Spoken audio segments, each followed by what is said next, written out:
Ang Walang Gutom Kitchen ay naglalayong magbigay ng masustansyang pagkain sa mga nangangailangan, lalo na sa mga komunidad na dumaranas ng kahirapan at gutom. Ang programa ay nagpapakita ng pagmamalasakit ng pamahalaan sa mga mamamayan at naglalayong matugunan ang pangunahing pangangailangan ng bawat isa.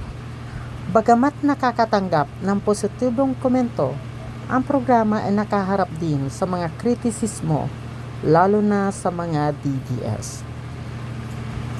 Sa kabila ng mga hamon, ang Walang Gutom Kitchen ay nananatiling isang simbolo ng pag-asa at pagkakaisa na nagpapakita na ang mga Pilipino nagtutulungan upang matulungan ang bawat isa. Ang programa ay isang hakbang patungo sa isang mas mahusay na kinabukasan para sa lahat ng Pilipino, kung saan walang nagugutom, ang lahat ay may pagkakataon umunlad.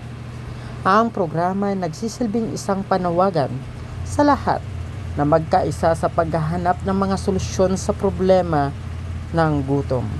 Sa halip ng mga bangayan, ang Walang Gutom Kitchen ay nag-aanyaya sa lahat na magtulungan upang makamit ang isang masaganang kinabukasan para sa lahat ng Pilipino.